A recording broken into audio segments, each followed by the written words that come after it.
Hey gang, welcome to the Replace Your University podcast. This is going to be a special episode, something very unique that you haven't heard from us before. I'm going to go ahead and preface, this has nothing to do with finances to a certain degree. What we're going to be talking about today is a charity and a foundation that we recently started up. It's called Funds of Freedom. And this is the team that has been assembled for this charity and this organization. And I'll kind of give you a background of why I kind of felt led to do this. In our own personal life, as you guys know, I got 5 boys. And one of our prayers at night is, Lord, we're blessed. We're blessed beyond measure. Thank you for our blessings. But we ask for the courage, wisdom, and discipline to use our blessings to bless others. So we may be doing that in our personal life, but I looked at the business and said, where's the business really doing this? Yes, we give, we help people out. I won't mention any names, but it was just a couple months ago. We had a team member, Ben, that had a friend that been living in a hotel here in Franklin that had a need, needed to get a car back, needed some funds. And, we're blessed as a company. So it's like, let me know where you're at. And I wanted to go and check him out, make sure he was a good dude. Yeah. So we did. And I wrote him a check, more than what he was asking for. Not a lot more, but I wrote him a check for more than what he was asking for. So we do that here and there as a company. And we also kind of use our influence in our audience to help other charities. One, for example, is Tim here, who's also executive director for Funds of Freedom, but he's also an executive director for Heart of Champion Sports. So now for several years, we've been utilizing our events to push influence, money, and resources to Heart of Champion Sports, and also Area Recovery, which battles with sex trafficking. But I said, you know what? If we're really going to be a good steward, as we are in our personal life, then we should probably be just as intentional in our professional life too. And that Replace University, has a skill set, has an influence that it can go out in the world and have a bigger impact, just more so than just talking about finances. And not that I get bored talking about finances. I guess I could do that all day long until the cows come home. But, there's more to us than just finances. You're looking at 4 gentlemen that are pretty strong in their faith.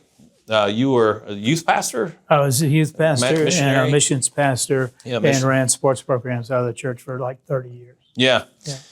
So I felt like, out of the group that's here at Replace University, these were the best ones that could kind of, take this idea that I have and kind of champion it and move it forward into a reality, which we've recently done. And we'll be posting some links down below. But before, getting to any links, we want to talk about, the story of this and also what it's going to do to support. So one thing that's been on my heart, and it's one of many things, is sex trafficking. I come across Area Recovery, Jeremy and Brittany. I met several years ago, and they're fighting sex trafficking really around the world. But it's not just sex trafficking. There's a reason why there's a flag on the table, too. I'm a very strong patriot of this country and a proud supporter of our military and our veterans.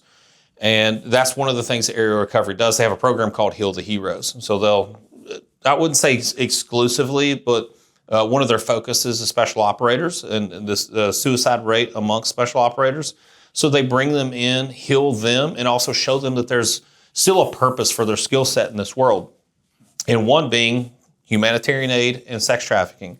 What I learned from Jeremy several years ago, and that I didn't realize, is that when you have the Maui wildfires, you have the floods in North Carolina and Tennessee, by the way.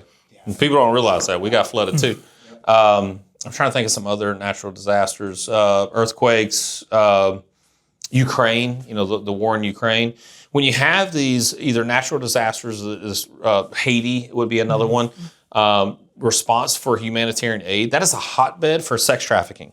It is a soft target, if you will, for these, in my opinion, the evilest of evil, to kind of swoop in and, because you think about North Carolina, the flood, I don't know if there's still people missing from that or not. But especially within the first week or two, you've got a lot of people. There's no cell phone coverage, internet, et cetera. So, people aren't communicating. So how easy is it and how soft of a target is it? They go in and scoop up these women and children. And the next thing you know, they're never heard from again. They're just assumed to be dead. They need a place to stay. Yeah. So, Yeah, so that was a calling on my heart. But we're not special operators, right? Mm-hmm.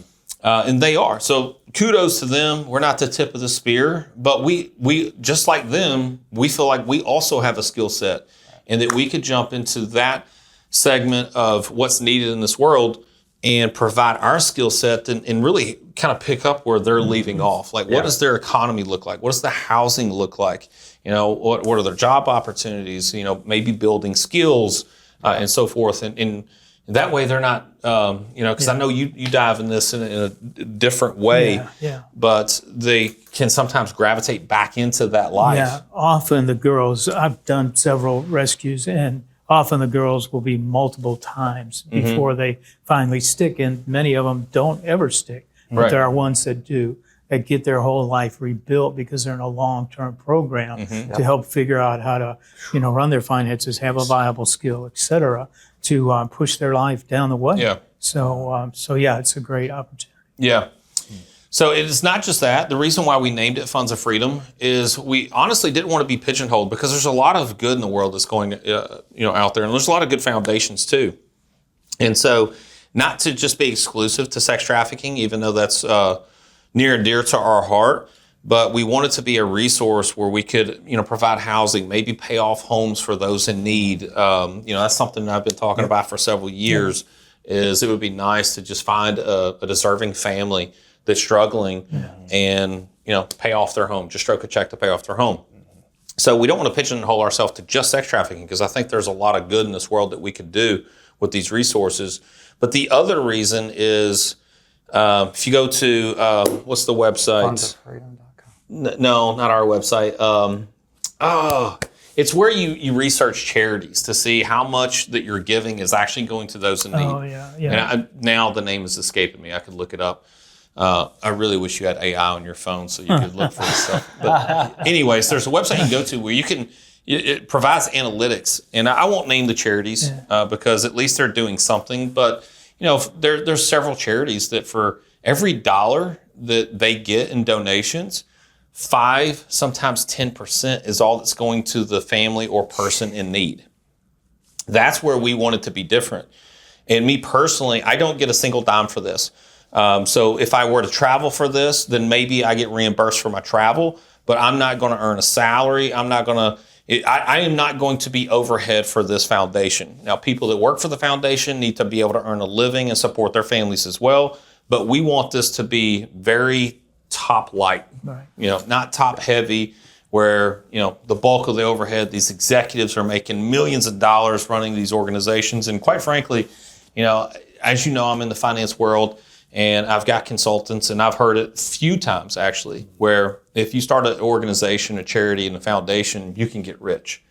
That's not the purpose of this. And they even had that written into our bylaws so that I can't earn a penny of income. I can be reimbursed for my expenses. Now, that doesn't mean let me go buy a multi-million-dollar home and get reimbursed for my expenses. That's not what this is intended to be. So I wanted this to be different, and I wanted this to have integrity, but I also wanted it to be able to, if we find a need out there in the world, that we wanted to be able to have the resources to fill the gap in what other maybe foundations are not, you know, currently executing on. What I'm hearing you say is that this is God's money. And this was a decision that you made a long time ago, coming out of the mortgage space, to say, I'm going to make a difference in other people's lives. And God, I'm going to honor you and honor people. And so to switch that, to teach people how to get out of financial slavery, like this is now one of our core values is impact over income. And so how can you make an impact? Well, be Holy Spirit led. He makes himself readily available. And so to me, it's that this is God's funds. And we don't want to pigeonhole what he's calling us to maybe support right now, because we want to be listening to him at all times to say, when he says pivot, we pivot. Right? Because at the end of the day, this is his thing. Well, by creating this. Let's cue Cody here, because the audience probably, you've seen some videos of Cody, but this is Cody Hutchin. He's a sales manager for Replace Your University. But also treasurer. No, I'm sorry, you're treasurer. Secretary of Funds of Freedom. But this is a perfect example of why I wanted him on this team. And also, this is Derek. I've been saying Minyard for years. Minyard. Yeah, like a vineyard. I just mentioned that to Derek. He's like, yeah, I know that. It was like, well, I didn't. I've been saying Minyard like a redneck for years. That's hilarious. But this is Derek Minyard, heads up all of our marketing. And then this is Tim Adcox, who, again, been a friend. We hung out together at some events and whatnot, but, you know, also executive director of Heart of Champion Sports. So we knew this is a new venture. And what you probably don't realize, that I didn't realize, honestly, 6 or 8 months ago when I wanted to do this, was I'm like, this is going to be easy. I just want to give money away. And I just want it to be genuine. Even talking to the attorneys, like, well, how do you want this set up? Like, I was like, no, you don't understand. I actually just want to give money away. But this is a process. It's a lot of paperwork. It is essentially creating another business. Now, it's a nonprofit business, but it is a business. Like, you have to have your T's crossed, your I's dotted. It's a lot of legwork. It's a lot more than I expected. And they don't make it easy just to give money away. Let's put it that way. Well, it's governmental. At least not in this form. So we are a registered 501c3. So there's a lot of paperwork that goes into that. So that was an epiphany I had. But since he's already been there, done that, and been successful at it, I'm like, look, we need some guidance. We need some leadership. And also, as we already mentioned before, a mission pastor, so somebody of faith. And having said that, the other reason why, especially the three of us are here, is we do events. And at the end of every night, we'll spend 10 or 15 minutes kind of dissecting that event. Like, what did we do right? What did we do wrong? What could we improve upon? But the conversation, I want to say 100%. And I know that sounds dramatic, but I don't know that it's not 100%. Because we do events late into the night where we'll finish 8:30ish, but we're not actually heading out the door until 10:30. And so I get the question from my wife. She's like, "Didn't y'all finish at 8:30? Like, why are you getting home? Almost at midnight?" I was like, "Fellowship." So every time we do an event, and we'll do a 3-night event, it's the conversation eventually gravitates towards faith. Where we're dissecting the Bible, or it just randomly pops up.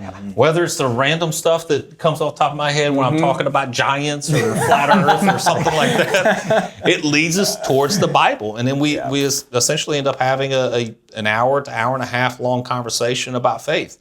So since this is a faith-based company and this is a faith-based charity that we've created, I wanted to have men of faith.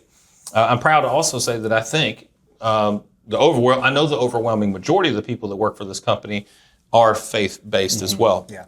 I can't speak for everybody because I don't know them on a personal level like I do you guys. But I wanted to first introduce you guys, and now we can kind of get into the conversation. Sure. That's amazing. Well, thank you for that intro, Michael. And really that's really the point of this conversation, is to teach these viewers and explain a little bit more about the vision and the backstory of Funds of Freedom with our team collectively.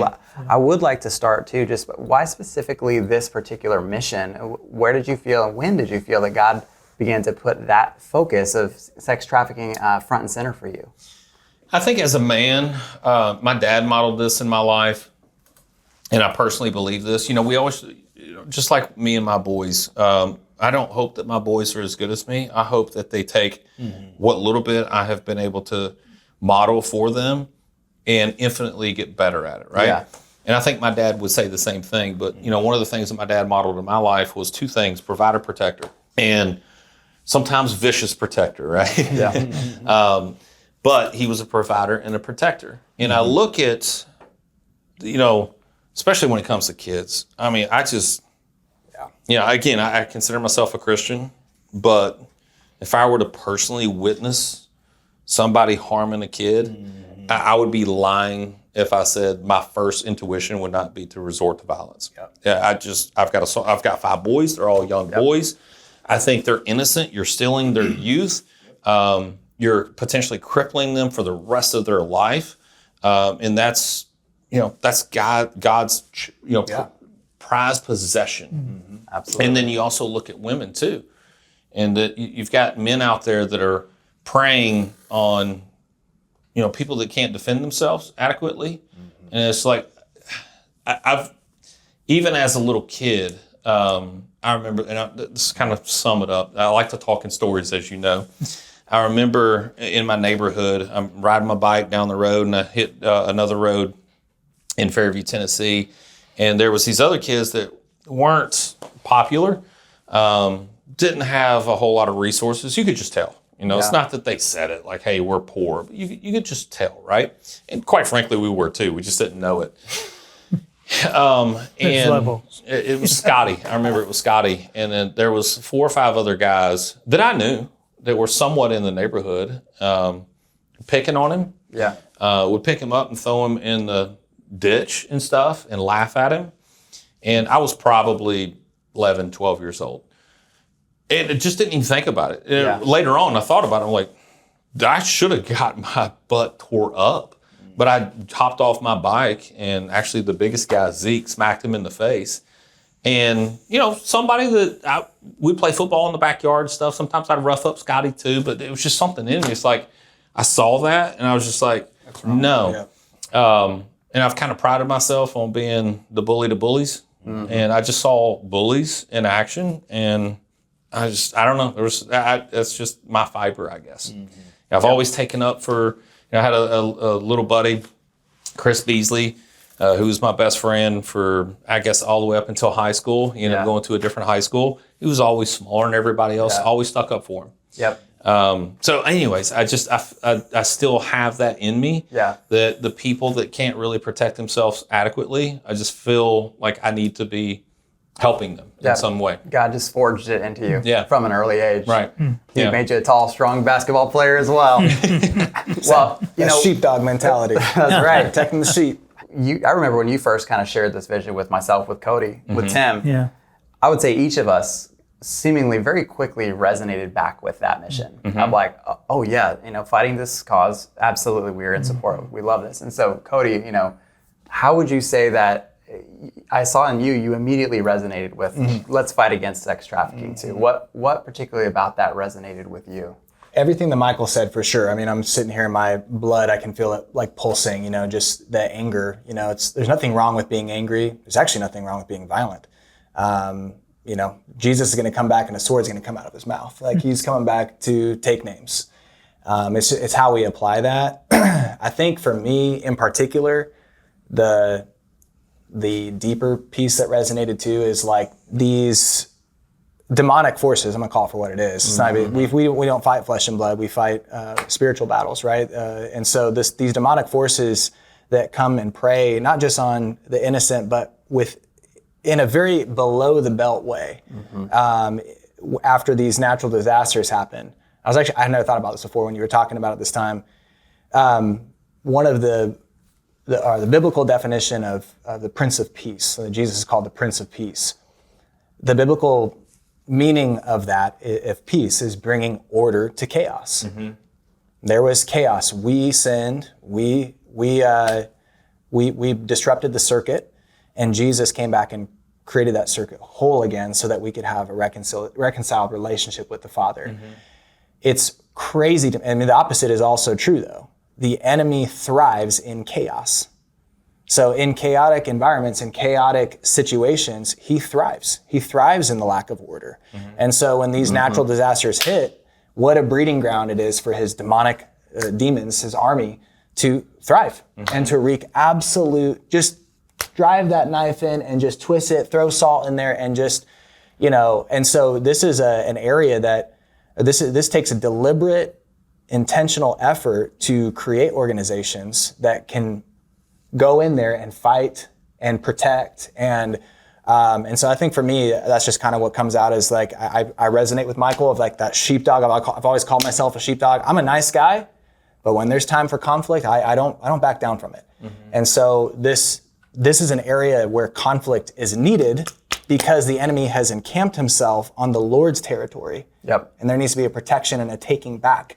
That's right. No, this is not going to happen. Amen, brother. And the enemy is so relentlessly going after the innocent, the weak, the vulnerable. Mm-hmm. And so equally, if not more so, the defense efforts against that should be rising up. Absolutely. Mm-hmm. So that's where this team is coming together to not only fund organizations who are doing that, but also begin to take new ground in that effort. So similarly, you resonated quickly, Tim, with this mission too. Yeah. And you have some background in this as well. Yeah, I do. And it came to me through my wife. She has been involved with an organization for years that does rescues. And one of the needs that she expressed to me is that the way they do the rescues is they send a woman. There's a hotline. The girl calls, or it could be a boy, but girls primarily, calls, and then they put together a team. She says, I'm ready to get out of this life. And then they will send a man and a woman to pick them up. And so it designate a spot And she was saying we always need men to be the drivers. The woman has the rapport and talks with the girl as we transport her to a safe environment. Then in that safe environment, they are taken care of at least temporarily until they can find a long-term program. And this is where some girls make it really well, and some girls are recidivist. They go back and they come in several times, but eventually their goal is to always push them into a long-term program where they rebuild their entire life. So it's been shocking, heartbreaking to hear the stories. Absolutely. It's really highlights the need not only for those rescuing, but those also supporting the rehabilitation afterwards and getting back acclimating into normal, back to normal life. It's just hard hearing what has taken them to this point. Yeah. So, is there a common theme when you're rescuing these women? Is there a common theme in their background or their backstory? Yeah, very much. It's not exactly the disaster, though. That's a prime ingredient, ground for that to happen. It's the broken home. Right. It's the single-parent household. It's abuse often by the parent, and it's hard to even talk about it. Yeah. But some of the parents are actually pimping their kids out. So, unbelievable. It's terrible. Yeah. So let's talk a little bit then about what this particular organization, how does it actually work? When somebody supports Funds of Freedom, what happens?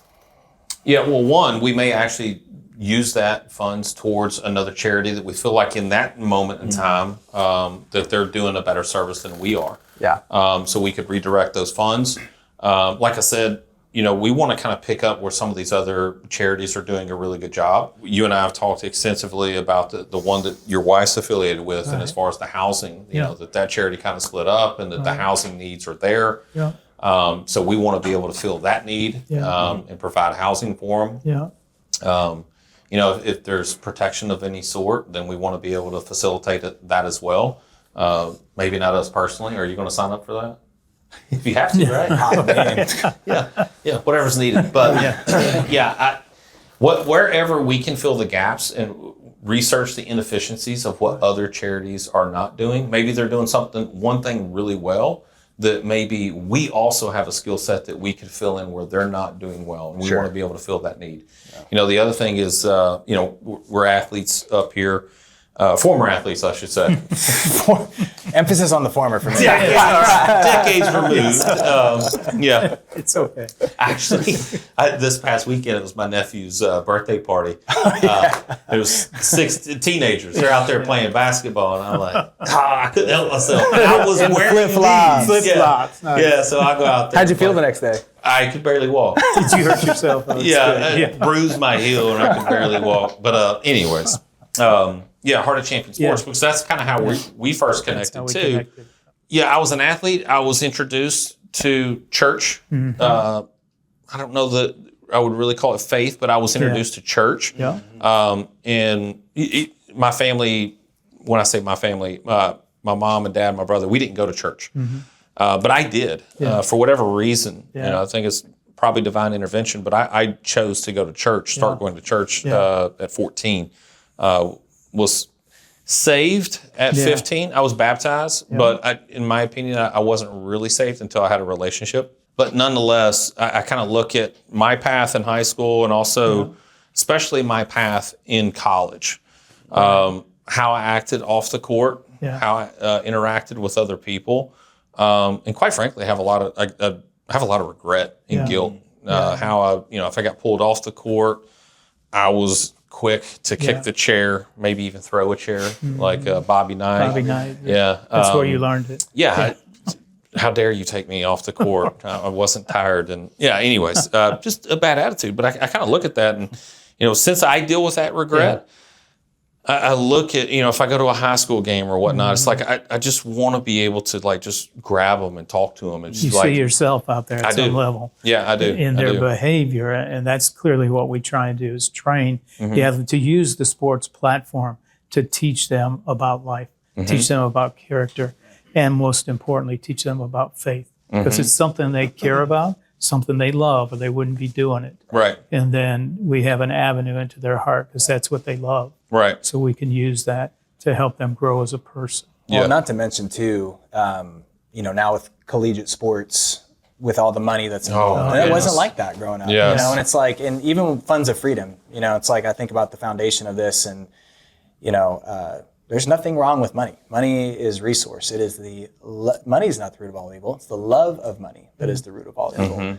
And we tell people all the time, we don't care about helping pay off your mortgage. We don't help about you saving, get out of debt. We care about unlocking the God dream that's in your heart, and money can help you do that. And unhooking yourself from the system so that it can benefit you and your family can help create that pathway, to where you can actually go fulfill your purpose. And so for these kids too, it's like money, because the love of money is the root of all evil, these resources, if yielded improperly, can ruin your life. And so these young kids that are, if they're not taught this, they don't have this foundation, they get into college, they make millions of dollars, and they're 19. I mean, what would you have done at 19 if you had a couple $1 million? It's like... Quite honestly, I question whether or not I'd be alive. Yeah, really. Yeah. Well, there's not only the financial management, but what does that do to you as a person? Exactly. Yeah. That's the big thing, 100%. because it's as a person that you manage your finances. That's right. And so that's where we try and tap their heart and push them in the right direction. For sure. So anyway, so thanks for helping us do that. Yeah, absolutely. And, there's another personal story too. There was 4 brothers that grew up in the same neighborhood. And, I was young. I didn't know any better. But I remember around Christmas time, fake Santa Claus showed up and all these volunteers showed up, and they're just bringing gifts into their house, right? And I'm there with them. I don't want to mention the names, but they were all around my age range and my brother's age range. And I was excited. I was like, this is really cool. They're coming to my house soon. I need to hurry up and get home. And then talk to my parents, and that's when they explained it to me that, and obviously we didn't grow up in an affluent neighborhood, but they were far worse off than we were. And they needed, so that's when my mom and dad kind of explained that to me. And I was just like, man, I want to do that someday. And so we have. So on a personal level, we did that for several years. We didn't do it this past year. No excuses. I just think busyness and quite honestly, one time we did do it for a family that we thought was in need, and there was an intermediary. And they're like, hey, they have too much shame or whatnot. We'll just take this and we'll make sure it goes in the right hands. And I don't think it ever did. You were manipulated. Yeah, so we went to Target and Walmart and stuff and bought lots of gifts and all this stuff. They came and got it from us, and the next thing we know, we don't hear a thing. So, but there was one cool story in Cleveland, Tennessee, which is outside of Chattanooga. A family lost their dad to a house fire, and then one of the kids was badly burned. And this was right before Christmas, and they were already, struggling financially as it was, and now the provider is now deceased. So our little community kind of gathered up truckloads of stuff. Nice. And I don't want to say that this is selfless, because there's a portion of this that was self-serving. Yeah. It felt really, really good. It's kind of like, like if you were to score a great touchdown or something, or, dunk on somebody or something like that, that euphoria or whatnot. It's like, honestly, I got that in that moment where it's like, you get to see the faces smile again. And yes, it's more importantly for them, but it fills me up too. If I were to be honest. It is better to give than to receive, but it's the relationship you created by your gift that allowed you to experience the joy that you brought to them. And that's how God feels with us. Right. He made it that way. I think about the scripture that says, God says, I have food that you don't know anything about. And that food is to obey the will of my Father. And when we're generous and when we're giving, we're helping other people shine God's light. We are following the will of God. And therefore, He nourishes our soul with that food that He talks about. The great thing about this, I think, is that we're going to allow the people from RYU to be a part of that. And for them to feel the joy of giving to that. And hopefully we can find the right places to apply the proper resources, be good stewards of that, but then also help them hear the story of the relationship that was created. That's right. Absolutely. So on that note, how can somebody connect with Funds of Freedom and potentially contribute to that? Yeah, first and foremost, the website. Just go to fundsoffreedom.com. There will be some resources there of what needs we're fulfilling. Also, how to donate. There will be an email there of how to contact us. and see if, because we're also going to be in search of volunteers as well in the near future. So again, we want to keep this very top light. So if you don't have, the resources to give monetarily, that's fine. We need able bodies as well. Like people in Tennessee, they were kind of forgotten about in the flood, but North Carolina got all the attention, as it should have. It was worse in North Carolina than it was in Tennessee, but there were still people in Tennessee that had a need. So in those moments, I would like to, kick in gear. Yeah. And it would be nice to kind of get out of the office for a couple of days and just go help people. And, if we could assemble a small army to just do our fair share. I think that's going to have a bigger impact in the community. This is hugely rewarding. This is exactly what I did at the church, is mobilizing teams to go and help people. And a lot of building back after disasters was a part of it. We were in Katrina basically for 5 years, sending a team once a month down there. So down by Mobile. So. Well, and there's plenty of opportunities, even locally. It's like Nashville's a huge sex trafficking city with all the highways that are intersecting, which is crazy to think about. But that's super exciting. Yeah, in Williamson County. Yeah. Actually, my realtor that helps us on residential, he's a part of a local organization, and they have some data and stats on how Williamson County is pretty bad because you got the 840 I-65 corridor where people may be going from, Mexico to North Carolina or up east. They can bypass the bigger city of Nashville and take 840. So 840 is actually a pretty big corridor for it. Yeah. Well, that's one of the things that stands out to me the most in the sex trafficking world is that it's literally beneath our noses. It's almost everywhere when we're out and about in public. Like somebody in the peripheral vision of ours could be a slave, a modern day slave trapped and feeling hopeless. And you see Instagram videos of women signing this sign, help me, kind of secret symbol. Yeah. And that stuff is happening all over the place. And don't think that it's just in the lower income parts of town. No, that's why I brought up this county. It's that area you're talking about. I know in Atlanta, there was a huge bust in Dunwoody, which is a really nice suburb, in a really nice house. And it was clearly a place where trafficking was occurring for years. So. And, I've heard the statistics shared multiple times. There's more slaves today than back during the African slave trade. Yep. That's right. Yep. Yeah. And watching that movie sounds like our website, Sounds of Freedom. Sounds of Freedom. Yeah, Sounds of Freedom. They were kind of relating the monetary gain from sex trafficking. Yeah. You sell a bag of Coke. What do you call it, Cody? A dime bag? A dime bag. Yeah. You're like, why did you ask me? I need a disclaimer. I was never in the drug trade. I don't know what's going for, but whatever. But once it's bought and used, that's it. Yeah. But a body produces so much more, and you learn that in that movie, Sounds of Freedom. So, there's a lot of money in it. And if we can be a disruptor at all, that's essentially how we came together as Replace University. Is we want to be a disruptor of the shackles of death that people face in their personal lives. Whether it's the archaic mortgage or how they view retirement and how they don't know how to build their own economy. I was just having a conversation with a family member who has mold all in their house. And so I'm kind of sharing some options of what they can do as far as housing. And then that's when she explained to me, well, this is what we can afford on a monthly basis, which means this is what we can afford purchase price. And quite frankly, for that purchase price, there's nothing adequate for that size family. So that leads me to, okay, then what you need to do is create your own economy. So right now you're focused on what you can afford based on your existing budget. But what if you created more resources and assets for yourself? Well, then you could afford more and you could get out of this. Yeah.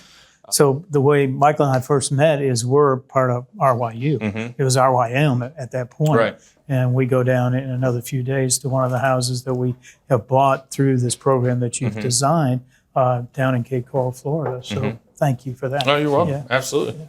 As I tell anybody, what we do is we show you the door, but it takes a lot of courage and discipline and hard work to walk through that door. Yep. So I appreciate the credit, but and for all of you watching that's a part of Replace University, I think, and you've heard me say this before, you deserve more credit because it takes a lot of courage and discipline to kick in that door and execute. It's freedom. It's why Replace Your University exists. It's why Funds of Freedom exists. We're talking about freedom. Yeah, that's what it was. And Christ came for freedom's sake. Galatians 5:1, stand firm. It says, for freedom Christ has set us free. Stand firm, therefore, and do not submit again to a yoke of slavery. So Christ came to break the bonds of freedom, and yet you have to stand firm and say, I'm not going to put on the yoke of slavery again. So kind of there is a us part to it, but first Jesus came to set the captive free. This is what's this is the thread that's connecting all of these things is freedom. And it's because that's the reason Jesus came in the first place. Right. So by being a part of this, we're modern day abolitionists. Come on. Nice. I like the way that sounds. Yes. Yeah. I love it. Is there anything else you guys would like to share? I'm just super thankful. I mean, I'm super thankful to be a part. I mean, for me, to be here, I never, it's kind of, you look at your life and you're like, gosh, never would have guessed this is where you'd end up. Been in the ministry. I've served the church for over a decade. My last job was working in a church. So I wasn't on a financial pathway at all. But to be here and to be a part of this mission and to be, working alongside you and your vision is one of the biggest blessings of my life. And it's really interesting to look back and just to see the intricacies that God has taken me through to prepare me for this season. And I'm sure you all can say the same thing. We all have various backgrounds and experiences. And there's no way a man could have orchestrated this. This is God. So for me, I am deeply, deeply thaiful. And I'm so excited to see what God's going to do through this. Likewise, man. It's going to be a lot of fun. Looking forward to it. So please support us. Please help us out. And again, even if it's not with your money, it's your time and energy. And we prayers. greatly appreciate it. Pray for us. Yes, absolutely. We need as many prayers as you can imagine. Yeah.